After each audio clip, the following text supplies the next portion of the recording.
Of cybersecurity and POCSO for Gen Z. We start this session with our humble regards to Mr. S.K. Birla, President of Shikshayatan Foundation, Board of Governors, Honorable Trustees, and Core Committee members of CBS. And we are honored to have the kind presence of Mrs. Bratati Bhattacharya, Secretary General and CEO, Shikshayatan Foundation. Our esteemed panelists for today are Mr. H.K. Kusumakar, Secretary, Coordination, State Cybercrime Coordinator and CISO, and Mr. Indra Chakravorty, Special SP, CID, Bhawani Bhawan. We are happy to have Mrs. Tina Savaya, Principal, Senior School, and Mrs. Pratima Nair, Principal, Junior School, joining us from Calcutta International School. Also joining this meet today are the faculty members and students of Calcutta Business School and teachers of Calcutta International School. Calcutta Business School is a residential institute, keeping in mind the need for management education in Eastern India, and being an autonomous institution, it offers AICTE-approved PGDM courses designed as per the latest industry needs by an expert team of faculty and advisors comprising of both renowned academicians and industry leaders, and has recently introduced a BBA in Business Analytics course in collaboration with Macau. And we are delighted to announce that representing Calcutta Business School today as moderator is Professor Neha Joshi, Assistant Professor, Calcutta Business School. I now request Bratati ma'am to please set the tone for the day and deliver the welcome address. A very good evening to everyone present here, and I would like to welcome all of you from Shikshayatan Foundation, the apex body of Calcutta Business School. We are a 102-year-old organization, and it is really nice that all of you have agreed to be part of this program. So thank you so much. So our esteemed panelists, whose names have already been announced, Mr. Kusumakar, Mr. Chakravorty, Mr. Saurabh Ghosh, our advisor to the foundation, Dr. Pinaki Ranjan Bhattacharya, Mrs. Sarvaiya, Mrs. Nair, teachers of CIS, members of the CBS faculty, our dear students, and everyone who is watching us on Facebook. A real warm welcome to all of you. Today's discussion is aimed to address two of the biggest concerns of the world. We have seen that, that in the last 2 years, we have really become digital. Digitalization was already there, but probably the way we have come in this last 2 years probably had not happened earlier. Everything good which happens to us also has certain concerns, and for that we need to be aware of things. Cybersecurity and protection of children from sexual offenses is something today that we will be talking of. So our discussion will be on cybersecurity as well as protection, because this also has to be protected from children, how they use any device. Earlier, we would be really thinking, when children would come with a mobile phone, but now looking at the situation in the last 2 years, we've actually allowed children to use it. But then people really need to know how these devices should be used. As of 2021, there is a ransomware attack, which attacks every 11 seconds, and which has gone up from 39 seconds in 2019. Thus, cyber security is a necessity for each one of us, because much of our personal information is stored either in our computers or in our phones or tablets. And often, it is an external server, knowing how to protect. In fact, I would say we need to protect ourselves.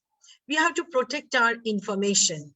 So whatever we store in our phones or in our tablets or in our computer, it is of high important thing. And if something is there in the social media, let me tell you, it is very difficult to get rid of that. So one needs to be very careful as to what one is putting in a social media, especially. So it is of high importance whatever you store, and therefore also it binds us, and we need to know our boundary. And that is why today we thought of having this discussion amongst you. Due to the rise in the usage of online banking and other social media, we have to be aware of many things. Today, both our financial as well as personal information is at stake. I would not only restrict it to financial and personal information, but many other information that we share is at stake, because, you know, it is at stake only if you are not aware as to how you will be protecting yourself. So you have to be careful. And although the platforms we use are well protected from malicious attacks, the onus also lies on us to protect our information. Sometimes I have seen with myself that, you know, when I'm dealing on a maybe on online banking, a telephone call comes, and there may be an occasion where I might forget to log out. So then I'm at stake, you know. So, you know, one has to know whether to attend that telephone call or not, whether, you know, I should be attending, which is important. On priority basis, one needs to act.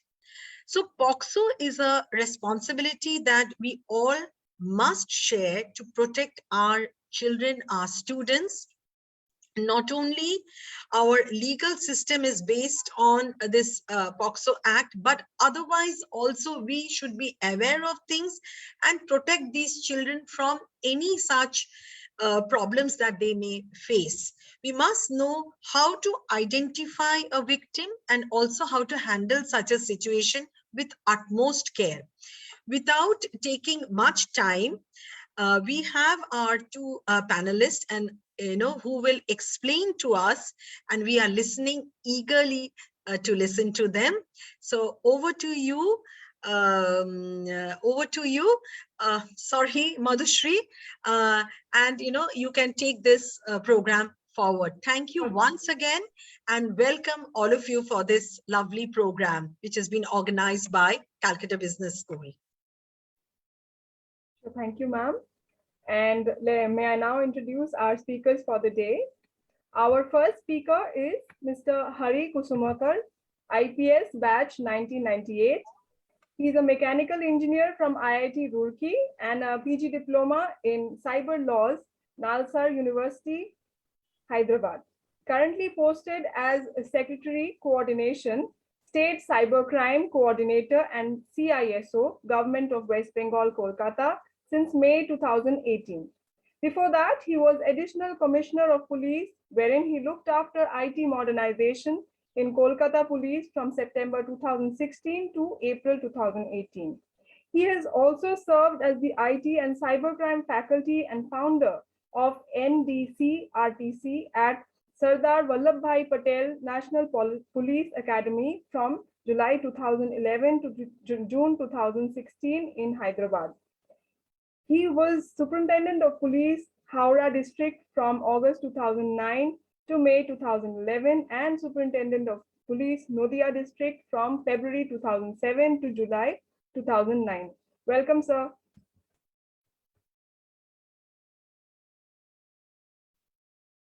And we go on to the next panelist, Mr. Indra Chakravorty, IPS 2009 batch.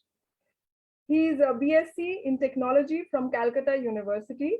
Currently, he is posted as SSP CID, West Bengal, worked as the SDPO of Arambagh, SDPO of Islampur, Additional SP of Burdwan, Additional SP Murshidabad, Additional SP of Howrah Rural Area. And before that, he was also the Deputy Commissioner of Police, headquartered in Shiliguri Commissionerate. Now we go on to our moderator, Professor Neha Joshi. She is the Assistant Professor in Finance from Calcutta Business School. She is experienced Assistant Professor with a demonstrated history of working in the higher education industry. She is skilled in communication, critical thinking, lecturing, presentation skills, and online programs. She is currently pursuing her Doctor of Philosophy in Finance from Indian Institute of Technology, Kharagpur. I now request Neha ma'am to please take the session forward. Thank you, Ms. Madhushri, for your kind introduction. Respected core committee member, Mr. Saurabh Ghosh, advisor, Sikshayatan Foundation, Ms. Bratati Bhattacharya, CEO and Secretary General, Sikshayatan Foundation, Principal Acting Calcutta Business School, esteemed panelists of today's session, my faculty colleague and staff of CBS, and all the participants of today's panel discussion. A very warm good evening and welcome once again to all of you. Sikshayatan Foundation has been the center of excellence with 100 years of experiences in empowering generation. As a unit of Sikshayatan Foundation, Calcutta Business School has been putting emphasis on organizing several events related in the relevant area of business management and for the society. Today's webinar is organized by Center of Excellence on Human Values and Ethics, and it is a privilege to be a part of this significant and pertinent discussion on relevance of cybersecurity and POCSO for Gen Zs as the moderator. Albert Einstein once quoted that technology progress is like an axe in the hand of pathological criminal. Today's society, what we call as society 5.0 and lockdown pandemic has made us so technologically dependent that we stick to technological electronic gadgets and technology for all kind of work and pleasure. Now, technology has given birth to different social networking, and all new electronic gadgets, which is easy to access, has become a solution or answer to every question or every problem that comes to our brain with a single click. Similarly, one hand, it has helped us in solving so many crimes, and on the other hand, it has given birth to quite a few. It's a huge problem in the entire world with this fast growing technology, and our lawmakers are constantly making new laws, are addressing new challenges, and police department are forming special computer crime unit and pushing their officers to become more technically clever. However, cybersecurity and cyber crime problem is too big and widespread to be solved by them alone, which is why we have with us today Mr. Chakravorty and Mr. Kusumakar as our panelists. And I once again welcome both of you, sir, and extend our gratitude for accepting the invitation and joining us for the session. During this session, we would be educated by our eminent experts about cybercrime related to our social life and applicability of various laws to counteract the same. First, I would like to start with Mr. Kusumakar. Sir, today's cybersecurity threat landscape is very complex and diversified as it has ever been. Kindly express your views on the topic and how we can prepare ourselves and protect ourselves from the cyber threat that we have. Thank you, everyone. Am I audible? Yes, sir. Okay. So it's a huge topic. In fact, rather when we talk about, we call ourselves cybersecurity experts, but actually the cybersecurity is not our domain. Our domain is more of a cybercrime, digital forensics, and all those things. But then for common people, I mean, the subject needs to be understood in totality. So threat is, I don't need to further emphasize, in fact, very well introduced by Bratati ma'am. In fact, she almost spoke like an expert. And And as a very a teacher mode, I think she's a kind of educationist, and it's a great advice, in fact, which we all are repeating, that this field, in fact, it's such a it's such a dynamic thing that in fact to save yourself, I think the awareness is the only solution. We keep on hardening technology, or we keep on investigating, arresting criminals, but by the time we pick one thing, something else comes up.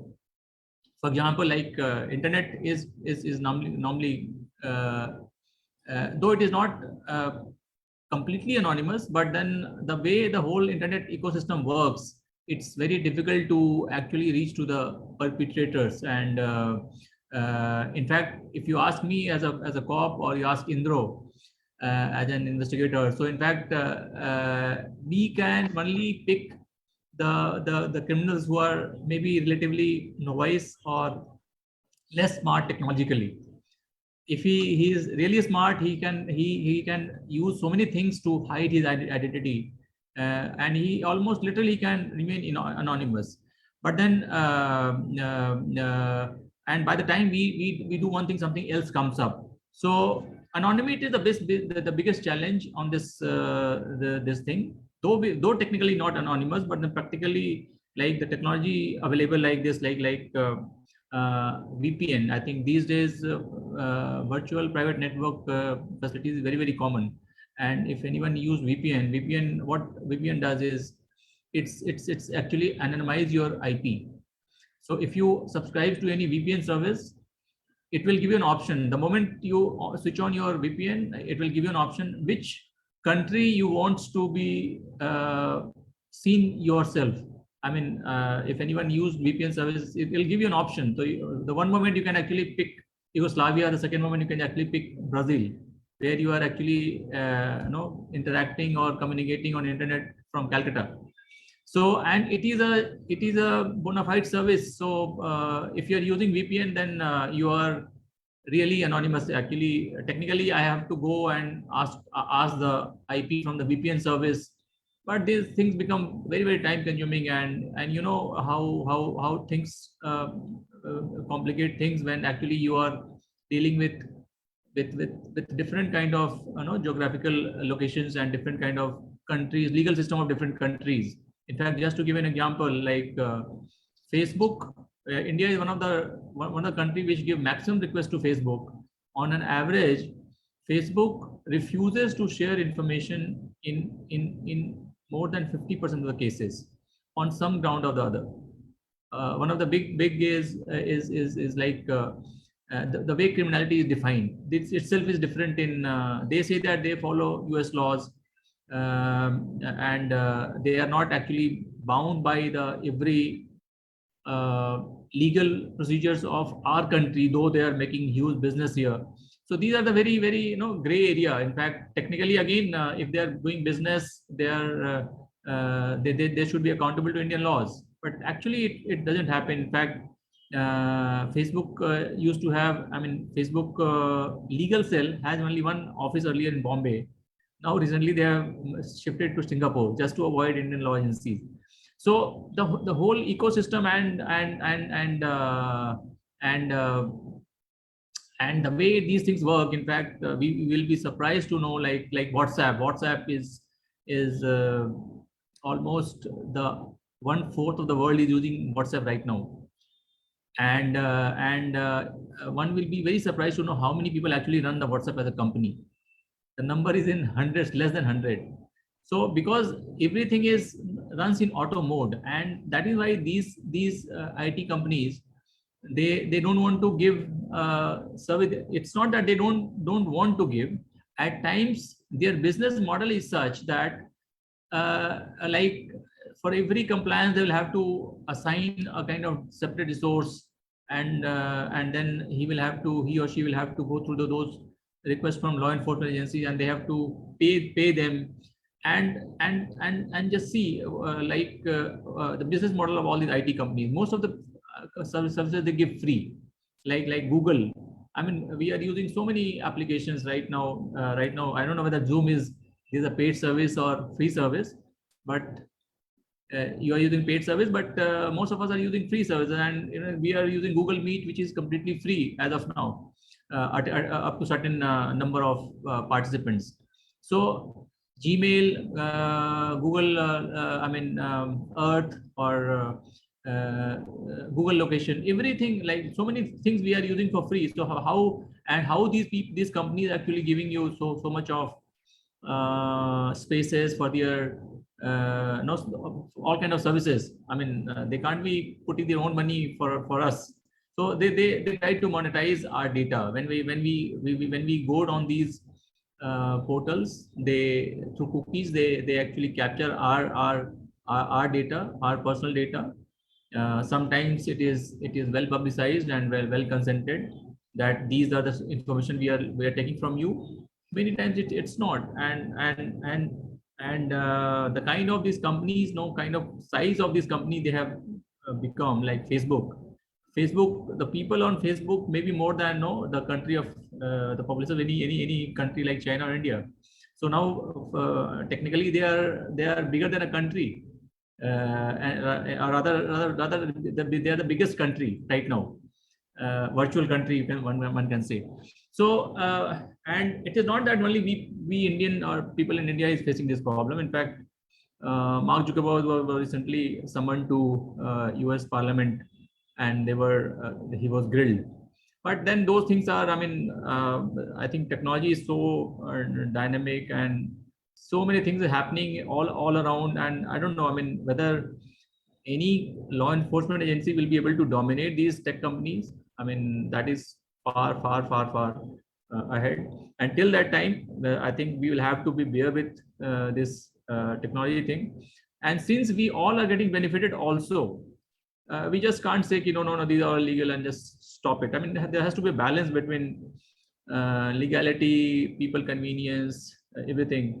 And in all likelihood, these things is going to stay with all of us. So till the time we are using it, we have to be very careful. We should try to be as aware as possible. We can't be all of us can't be Mark Zuckerberg, or we can be a technocrat kind of awareness. But then as a user, we need to understand the whole ecosystem. How does it work, and what exactly we are stake for us.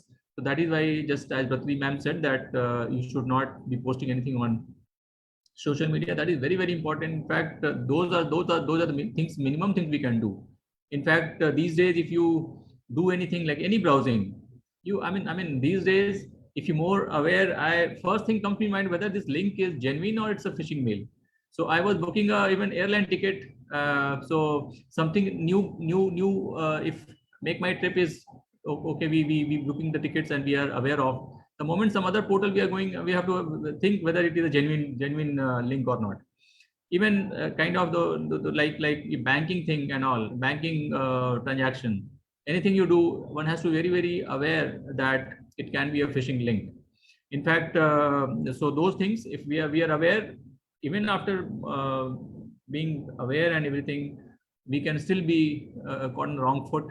That is how, like hacking comes in. So many people are hacking the accounts and all. Those things are there. Those things are actively, people are doing something malified. But then we should not give any opportunity from our side. That is only possible when we understand the whole ecosystem. How does it run?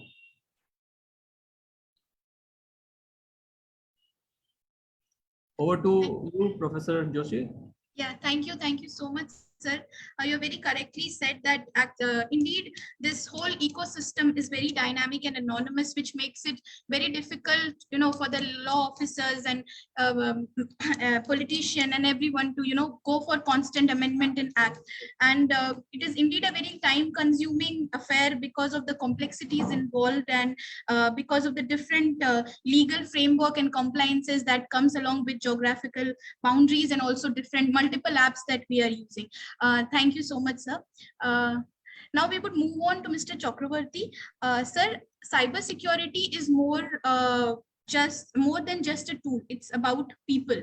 Like Mr. Kusumakar has also said that awareness is the key. What is your take on it, and how we all aware of Cybersecurity and Protection of Children from Sexual Offense Act.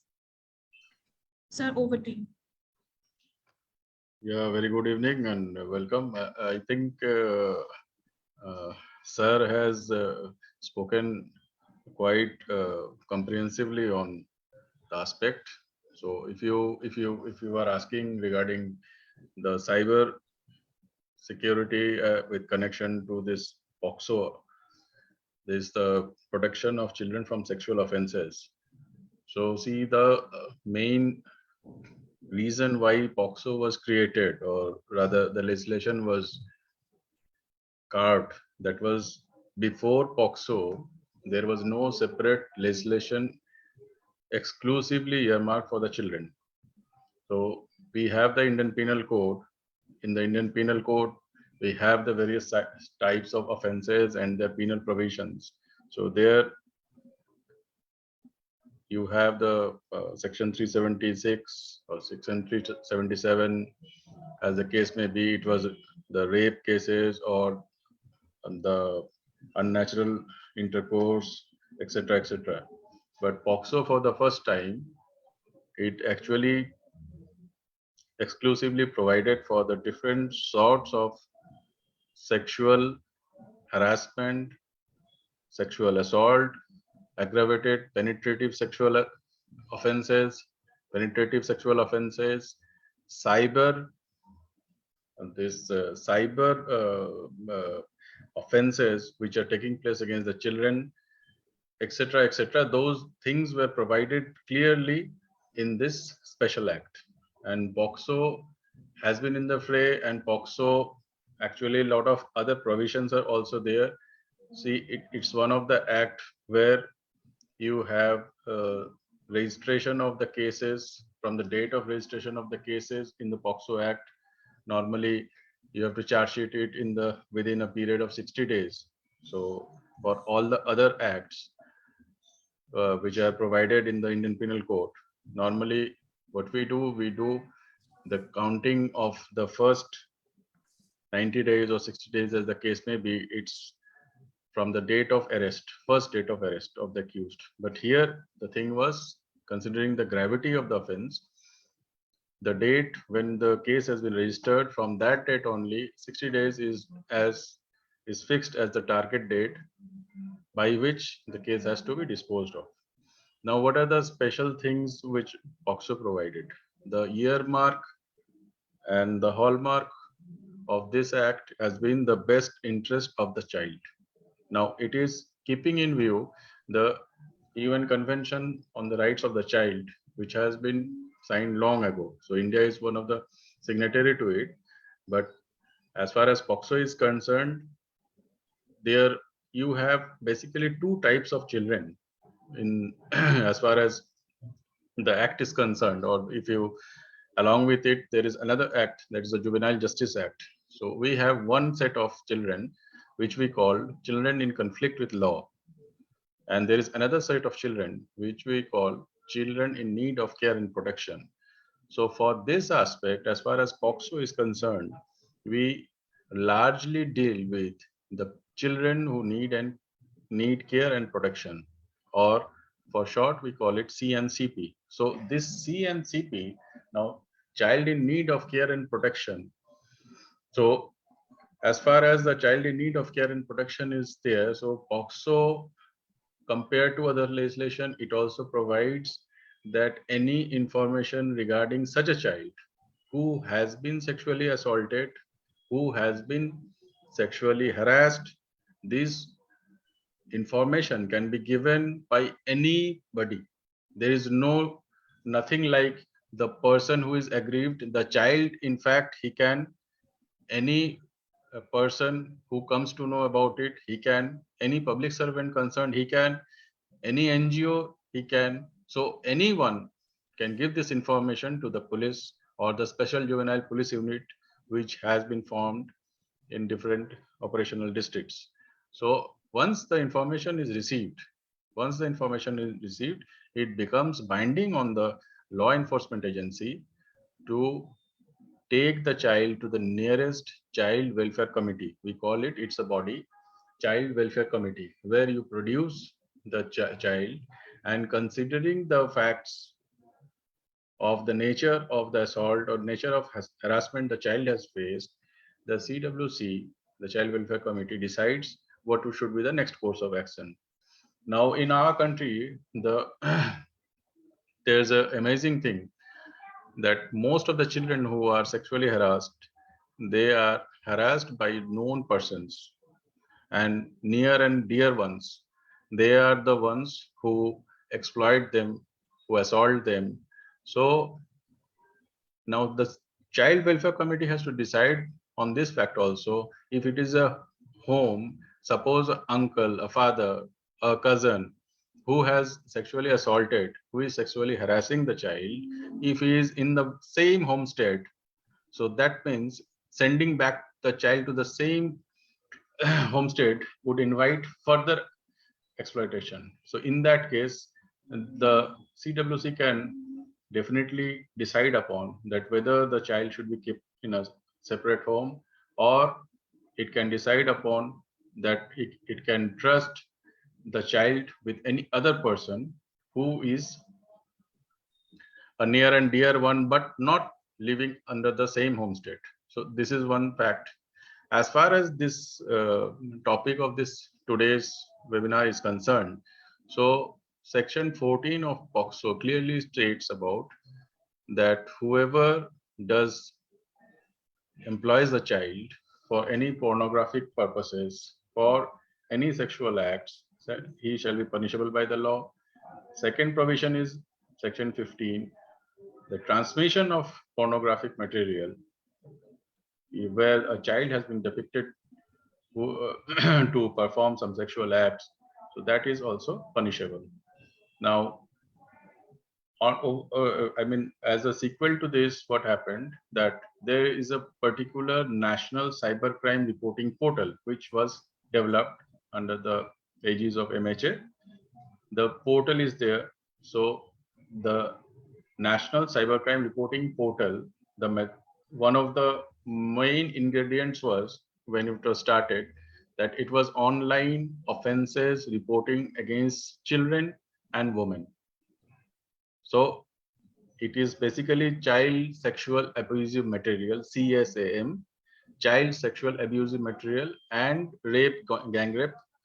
That's those incidents were reported. So child sexual abuse material, India is one of the leading countries where the number of child sexually abusive material is in flow. So what happens that if you are having the child sexually abusive material, CSM, the more CSM you have, that means the more persons you have logging in or downloading or enjoying those content.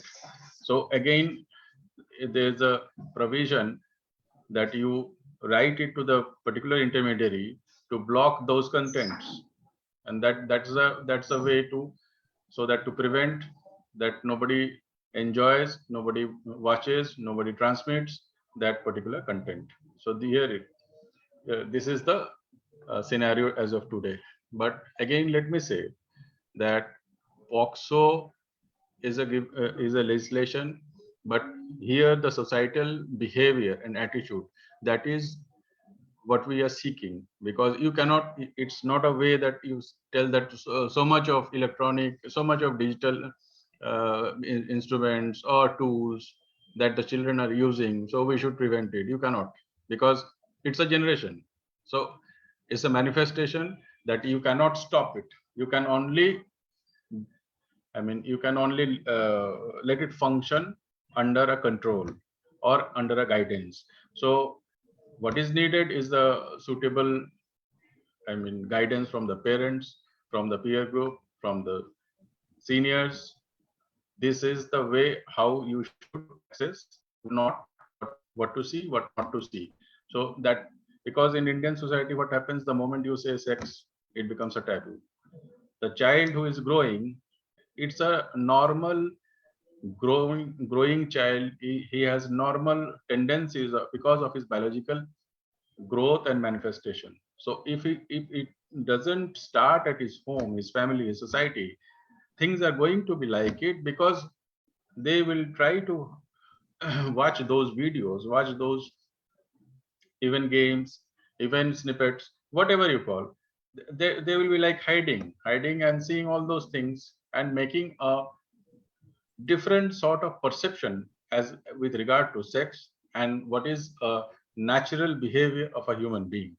So it's ultimately sensitization, training, guidance, what we look for. Thank you. Thank you, sir. Thank you for highlighting the need why. Yes, sir, we will be taking a few questions from the audience in a while, sir. Thank you for highlighting the need for the creation of POCSO and also taking us through the punishments and different course of actions that follows once a complaint is registered, and also enlightening us about child welfare committee and committees like child in need of care and protection. Sir, indeed, I think you have very correctly pointed out that by more of awareness, and let's not by treating as sex education as a taboo, we can overcome this problem. So thank you, sir. Sir, I have one more question from both of you, and then we will take up questions from the audience. Sir, what we as an education institution can do, how can we play our part and help students, the next generation that is coming up, in becoming more aware? Either Indra? Yeah. Indra? Sir. Let Indra talk about the law part and other things. I'll talk about the technology part then. Okay, sir. Okay. So the thing is, like, if I'm not wrong, you are asking regarding the digital exposure of children. Yes, sir. So see, the law is very clear. As I said, that Section 14 of POCSO and Section 15 of POCSO, in a nutshell, Section 14 says that whosoever deals, employs children to do any sort of sexual acts, simulate any sort of sexual acts, or does any obscene act with a child, it's a punishable offense. And Section 15 says that whosoever is in possession of a pornographic material and transmits it, so he or she shall also be punishable. As far as your IT Act is concerned, the 67B of the Indian Information Technology Act, it specifically provides for the prevention or rather the penal provision for transmission and publication of this sexually or obscene material in digital mode. So it's very clear that if you are accessing it, even if you are accessing a pornographic content, definitely your intention is not only to see, but at any point of time, you can also share it with others. And the number of times you share, it's going in a geometric progression after a certain extent of time. Now, what is the effect? Effect is you are basically creating a sick society. You are polluting the society. You are creating an atmosphere where you have a negative behavior with regard to a child who is definitely an asset, who is our future, who is the wealth of a nation. Second aspect is it's like you are easing out of pressure. Easing out of pressure means if you are stressed, you believe in downloading a content, or you believe in watching a pornographic content, of course, with regard to the child, in groups, or you make a fun, or you think that watching that content will ease your pressure or ease your stress. So this again the society has to take into, and when does the society form? It starts from the school, it starts from the colleges, it starts from the universities, and then you start contributing to the society once you are out of the educational institutions and into the job market. So you cannot expect a tree to bear a good fruit. The water, if the water is polluted, you will only create more pollution. So that's it. I think the more you sensitize, the more awareness is created. And of course, one thing more, I just forgot it, that let the children speak. We believe in dominating the children. So let the children speak. The more you let them speak, the more at ease they will be, because they are frightened. They are frightened, and they think that something wrong has been done to them, or they are being exposed to some wrong. And because it's basically true for the girl child, she thinks that might be she will be humiliated, she will be disregarded, etc., etc. So one most important thing is let the children speak, and when they speak, you can understand what is going. Because if you don't interact, you cannot understand what is going through them. Either it's in the school, or in the senior school, or later on even in the colleges also. So that's it, sir. I think you have done your bit. You can. Thank you, sir. Thank you, sir.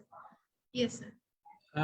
From technology point of view, in fact, I think the colleges or education institutions can play a big role in generating awareness. And in fact, we are all parents, and I feel sometimes that my son listens to more of his teacher than me. So that is a very, very, very unique kind of relationship every student share with their teachers, and their teachers are something more than parents. In fact, at times, the student believe in them. They are they are a little more open with them, and the whole environment in the college also a little much more friendly and open than at home at times in a normal Indian household.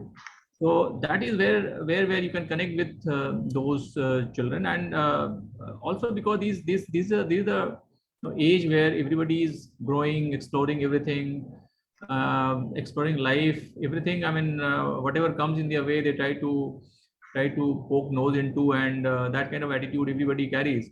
So at that time, I think colleges also can actually develop a kind of very environment. Like, I mean, we can keep talking about all those things. And in fact, for the cybersecurity, in fact, in the sense that I don't think it is only about pornography and all those things. There's many other things are involved, even though I think another thing these days is extortion. Like, I mean, I read an article from a police officer from Mumbai. It is one of the fastest growing crime, and it is not that these things happen. Okay, fine. I mean, if it is like pornographic material, it is. I mean, some people try to put linked on, but then these things come from a normal link also. You never know that because tomorrow you are browsing a normal, I mean, any bona fide site, and from there also you got some kind of link. So, and you just clicked it to get some kind of some information, knowledge, or something like that. You're doing some kind of research on internet, and you got a link, and you clicked it, and then something happened to you. So all these things, I think awareness becomes very, very important. In fact, before I forget, I would also like to inform all of you that now we have 36 cybercrime police stations in the state. So one cybercrime police station in every police district. So not that we have become very great at investigating all the cybercrime, but this is the first step that we have opened a cybercrime police station where people can go and lodge their complaint related to cybercrime. This is in addition to what Indra just mentioned, that we also have cybercrime.gov.in, a portal where it is a common portal for the whole country. Anybody can file complaint anywhere. In fact, jurisdiction is also a big issue in this, so which is also a technical issue for police. So to solve this, in fact, so this portal is opened by MHA, in which you can actually it's actually sent to the concerned jurisdiction where it is. They decide about the jurisdiction, they send it to them, and then ask for the feedback. Not every time that you have to file an FIR and investigate, but then many times even without filing an FIR or prosecuting, lots of things can be done, and victim can be helped. So those things people student can be made aware of. In fact, whole college environment, like if you are using like shared internet or network, then I think network hygiene has to be maintained. That is very, very important. And everybody should be asked to follow some standard practice about that not to download anything from unknown source. That is very, very important. See that the basic thumb rule of life is nothing comes free. I mean, everybody, all of us need to understand that why somebody is giving up free content unnecessarily. I like when we are using Facebook free service and Google Mail and all these, there is some cost behind it. So we need to know what this cost and how much we are actually risking ourselves for that. In fact, also one needs to understand that why there are so many people in this criminal network, in this cybercrime thing is, in fact, my personal thing is a lot of petty criminals who used to commit other crime, now they have shifted to cybercrime. So because that gives them much safer environment, much more benefits or reward at much lesser risk. In fact, this Jamtada movie or this serial came later. Jamtada was and Narayangarh, these the two blocks. We have been talking about these two places since 2011-12, and because till from that time onwards, the semi-literate or undereducated boys are actually started calling all over the place, and sometimes they also speak very good English. Very difficult to identify whether they are calling from Jamtada or calling from some metro city or something like that. So all sorts of things. I think awareness is only is the main thing. In fact, where I think you people can play a very big role, and people actually can talk about it in your campuses about all these things, cybersecurity. Even see, let's forget that none of us is actually expert, and no need to be an expert. In fact, it's all mostly it's a peer learning. In fact, as I said, like Wikipedia is such a huge portal, and only few hundred people actually running it. So not that, and then the rest of the people means not knowing how the whole things are working. So let us not presume that everybody knows everything. It is the technology. These days the things are such that one small set of people can run a huge company and can provide services to all over the world through their different kind of. So people don't know. In fact, so that is the first step is that we try to learn and understand how the whole ecosystem works. I mean, I think it's beneficial for all of us. Most of us, in fact, learned it by doing, discussing. These days, there are so many things available on internet. We can actually, if you actually want to know. In fact, these days, I think it is not. I'm not saying anything new. First thing comes to our mind. We don't know anything. The first things comes in our mind is Google. So just type anything on Google, and then you will get some response, some how to do, what to do. You'll get a lot of information, and then of course you can refine your information knowledge by discussing among yourself, maybe your teachers. So I think awareness, you people can play a big role, and just by discussing things among students, and that itself can be a great achievement. In fact, elderly people, in fact, and these kids can actually actually help their parents and their grandparents.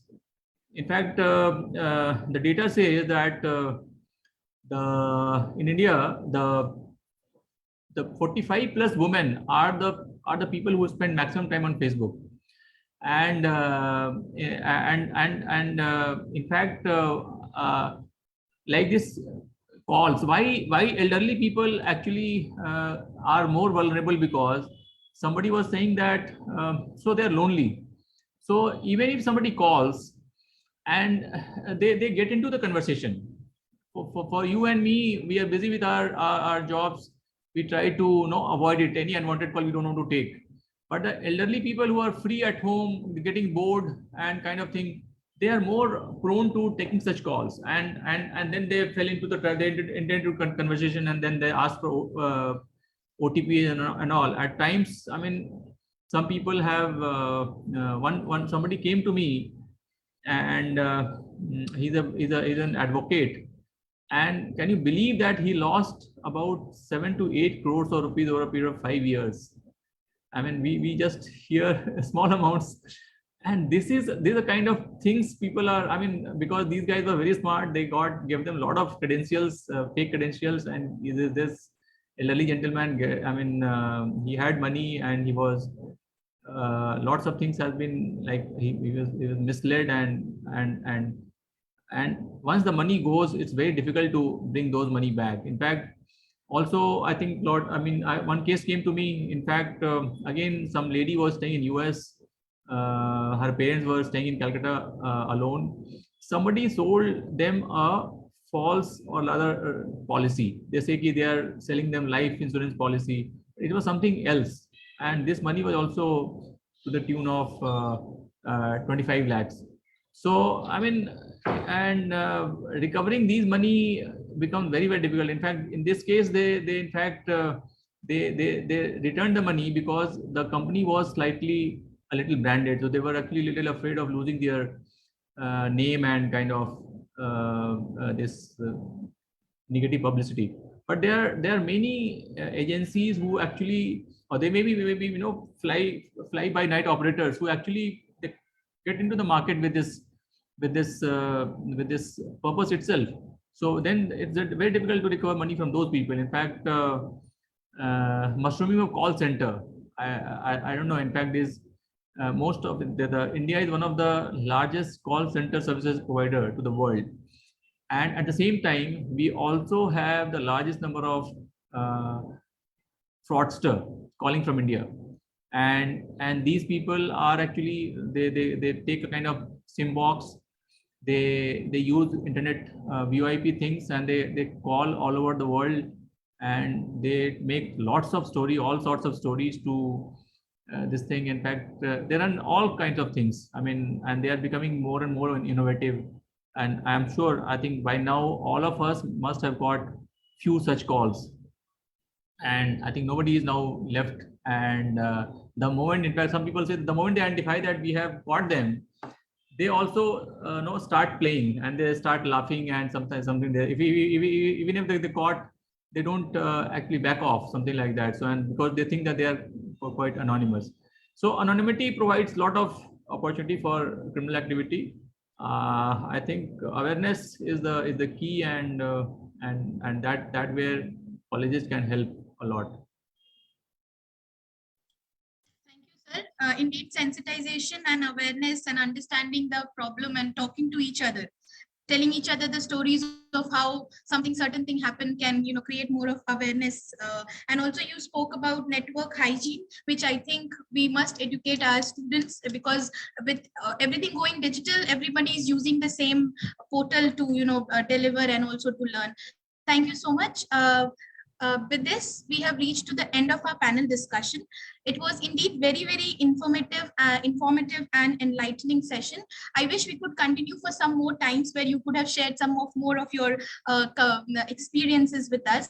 But due to the shortage of time, we would like to keep it till here. I'm sure during the session, many of the questions would have cropped up in the mind of the participants and guests. So we will take few questions, but before that, I would request to play a small video of our beautiful campus, and then we'll take up the questions from chat box and comment section on Facebook Live. So may we have the video, please?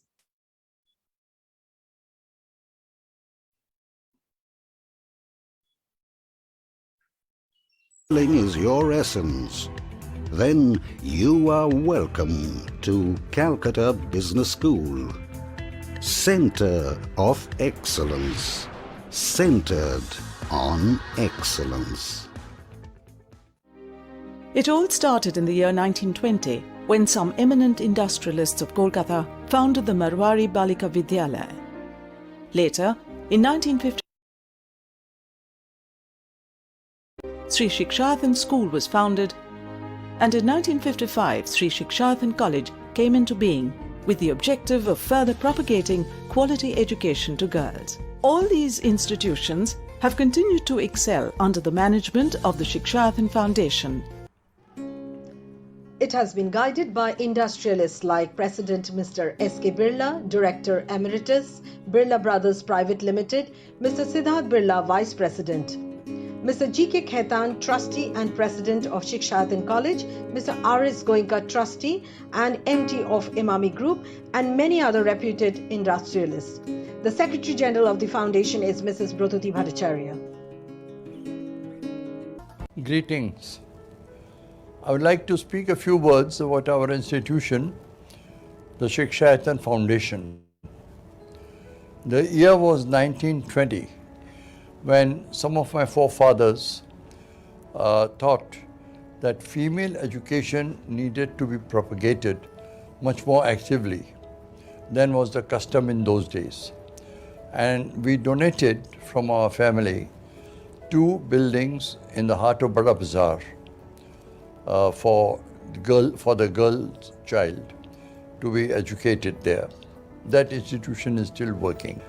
The latest addition to our bouquet of institutions has been the Calcutta Business School, which was started a few years ago on a 15-acre plot of land and not very far away from IIM Calcutta. Calcutta Business School offers an AICTE approved, autonomous, 2-year full-time residential program on postgraduate diploma in management, majoring in subjects like finance, marketing, IT, operations and human resource. But it's the unique cluster of courses that sets it apart. Interactive and intuitive games like management game and stock market simulation game. It also puts heavy emphasis on data handling and business analytics and uses databases and software like CMIE Prowess, MetaStock, R, and SAP. Kolkata is the city of joy. It is the cultural capital of India, a city which has its soulful embodiment of culture, love, mystery, respect and enthusiasm. A city that upholds a perfect juxtaposition between the old world and the modern one.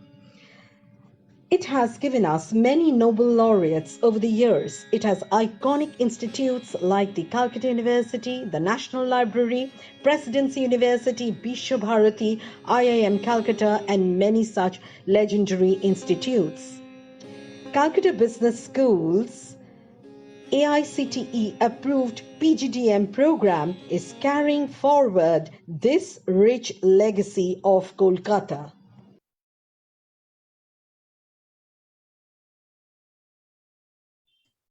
Thank you. I think we have one question from our host, Ms. Madhushri Pal. So, Madam, you may ask. Yes, actually, this is something that one of my family members has experienced by himself, and this is concerns me really. So, is it possible to hack a bank account without any fault of the customer? Usually, what the bank people do, they redirect the whole thing to the police, and they say we are not involved. But it could be that the customer has actually never given a password, never used a public ATM or anything, and yet his accounts are wrong. And at least the bank what they can do is track where the money is going. If I am involved, then at least where my money has gone, that they should be able to see. Why aren't they able to track that, where the money has gone? Actually, you're right. In fact, all money transaction can be traced. But what happens is when the criminals, when these people are actually, they plan such kind of criminal activity. At times, they use a mule account. Do you understand what mule account is? At times, what happens is like there's so many people opening bank accounts. So what these people do, in fact, they hire maybe a illiterate person. They have some kind of account, and they give some small amount of money or some kind of in the form of commission, and they use their account for many illegal purpose. So these guys, if the bank will reach out to those those people, and at that time the owner of the account may not be even aware that all such things are happening from his account. It is just one example. Actually, what happens is in earlier time, what happens? See, first thing is on internet or anything, there's nothing called 100% security. So the earlier what used to happen, like earlier, most of the time people used to lose money just because of they use their OTPs and all by mistake, and they share their credit card credentials with someone and something like that.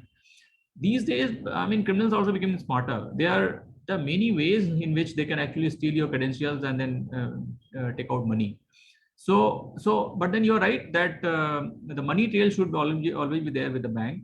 And here the reaction time is very, very important, because every bank account settlements, there is some time limit for that. So I guess the banks also doesn't transfer money within a very short period, because first they want to ensure that if in case of any kind of mischief is there, somebody will come forward and let us know that this is the illegitimate transaction. So, but then what happens is that limit is, I think, 3 to 4 hours, not beyond that, because bank can't be waiting endlessly for that. So otherwise they will not be able to function. But for this only, the government of India has recently they have launched a helpline number. Indra, do you remember that helpline number from MHA? So this that is 1930. 1930, and there was one more number, I think 6-digit number. 155260. 155260. So this, in fact, the purpose of this number is to help people. In the moment somebody is losing money, they can inform this number, and before actually starting the legal process in police station, all those things, he can actually call this number, and then this number will inform the bank to block that transaction. So this is again the government of India and all of us try to popularize it, but then still it has not reached to the people. But this has helped. I mean, they could save a huge amount of money in this respect. A lot of money they could save from going to fraudster.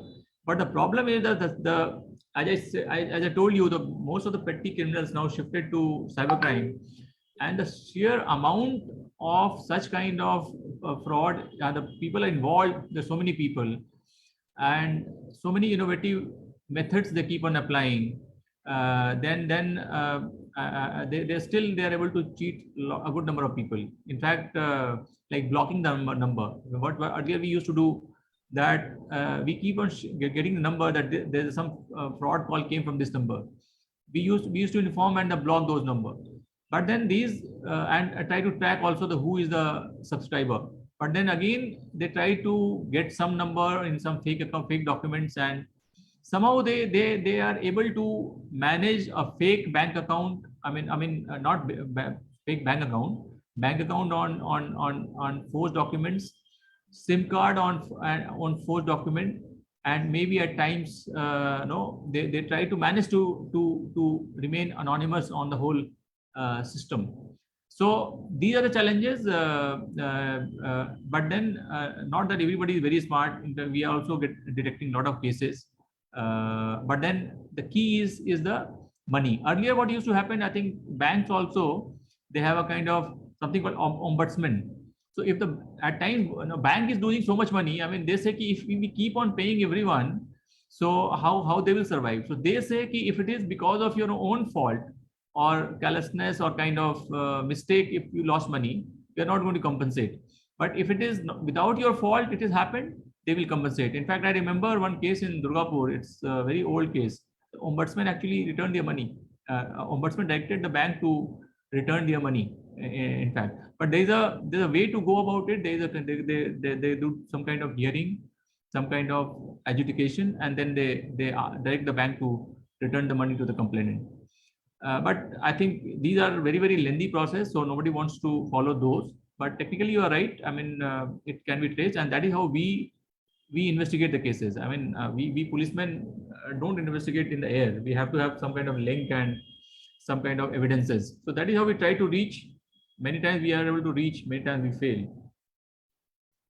Thank you, sir. That was very informative because these two numbers I'll keep by heart because I'm always very scared of using online. Even in fact, because of this fear that I have, I still do not have net banking, which allows you to transfer money. I just used to, use it to maybe just see my accounts and details, but I never activate the transfer feature because I'm constantly scared that something wrong may happen and something may go wrong. Thank you, sir. No, but idea is not to use internet banking because internet banking has so many benefits. In fact, somebody is not using. In fact, even at the risk of losing a bit of money. In fact, we were all in the same. I haven't gone to bank for almost last 6-7 years. We never. I think most of us have not gone to bank, and I was also something very similar in your position. Then we somehow started using it. We are taking a risk. But then it is not that unsafe that the moment you start using, you'll be cheated. Of course, you have to be a bit of you have to be aware and you have to be careful. Like all the banks are actually keep on sending their like alerts, awareness messages. Don't click any link. They don't ask for any kind of KYC. Now KYC is one of the biggest thing through which people actually cheat people. And in the name of KYC, that you update your account, we are going to block your account, we are going to close your account unless you do it within this and click on this link.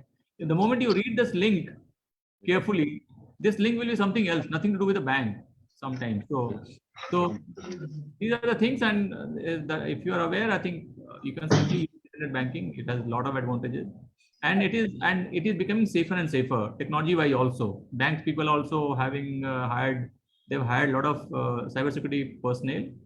They also try to improve as much as possible, and the kind of transaction that taking place, this illegitimate transaction is less than maybe 0.01%. So it's not that unsafe. You have to just take a plunge. I think, the only problem is the KYC documents are the same used everywhere. So you take a SIM card, you use the same Aadhaar card, you use a bank KYC, you're using your Aadhaar card. Again, you're going to a hotel to stay somewhere, you're using again your Aadhaar card. So it can be, forged from multiple places and you'll never know. Unless the banks are very careful, things may go wrong. So I just said banks are also taking care because they will lose business. So banks are also trying to improve as much as possible. The risk is there, but it is not that it is that much. It is not, nothing has happened to me for the last 9 to 10 years. I'm using internet banking. Then now I'm started using Paytm and also and by UPI and all. So lots of things are there. In fact, and all those things like are giving a lot of convenience. In fact, you don't have to carry cash. So you become safer from that point of view. You don't have to go to bank and bring cash and then spend. Completely, you can manage to. I hardly have any cash in my purse most of the time these days, because we don't require everything. Is you can do it from your phone. True, sir. Thank you so much, Neha ma'am. Yeah, thank you. And I think, sir, if I may add, I think this has lost the skepticism in the population has a lot to also do with the rising. I mean, by increasing the financial literacy level of the people. A banking system, a financial system is rather over the period of time, it has become very safe. And they have also, like sir has said, a robust system to take care of all these things. So I think that rising the level of financial literacy in this economy can also help us in taking care of all these type of issues. So thank you. And now I would request our student coordinators to kindly discuss the key takeaway and propose the formal vote of thanks. Thank you, everyone.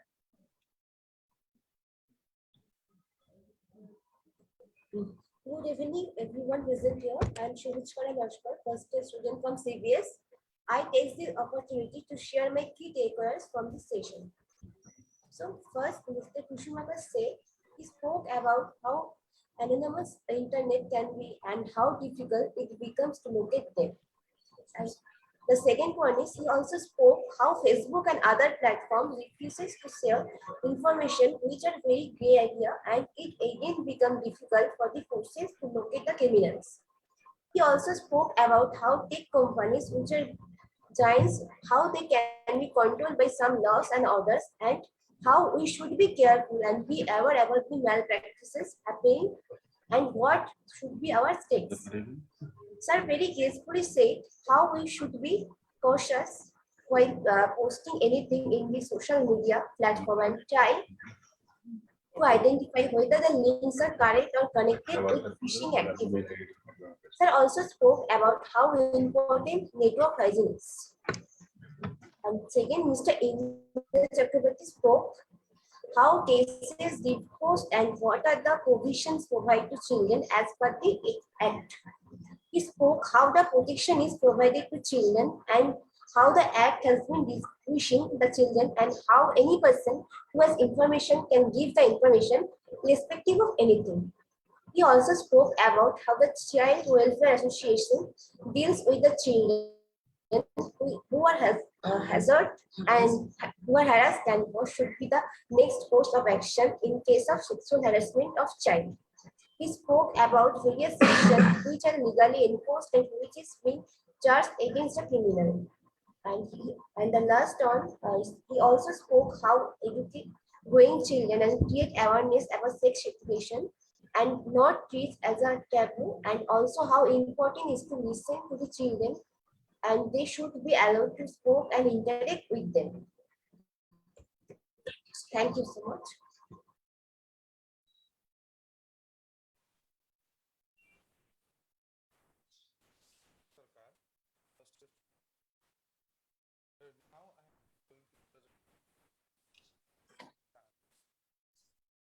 By this, we have reached to the end of the amazing session. It is a sincere pleasure to see that this event is graced by the presence of two personalities with such high stature.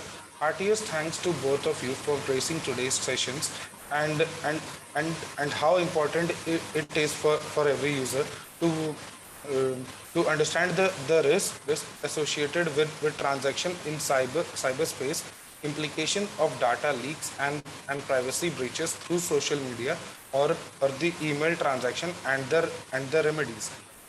I am Kusumakar, first year student of Calcutta Business School. I take this opportunity to propose the official vote of thanks. I am very grateful to Shri Shikshyatan Foundation for always giving us the best opportunities always. With deep sense of gratitude, I would like to extend my gratitude to our moderator, Professor Neha Joshi ma'am, for being the catalyst of the session and keeping the audience engaged till the end. Also, I would put my heartiest thanks to our principal sir and professors and the Calcutta Business School fraternity for their untiring efforts. Last but not the least, a big thank to the viewers for being rock solid support system and for the encouragement. Thank you so much everyone for joining this webinar. I hope that we meet again, perhaps in a physical mode, to learn more and more from you all. Till then, I wish you all stay healthy and safe in this tough time. Thank you. Thank you. Thanks to you. Thanks, Mr. Kusumakar. Thank you. And Mr. Chakravorty, thank you. Thanks to both of you. Thanks, Neha, also. Thanks, Neha. Yeah, thank you, sir, for giving us your very valuable time. We can know that kind of busy schedule you both have. So thank you for gracing the session, sir. Thank you so much. Thanks.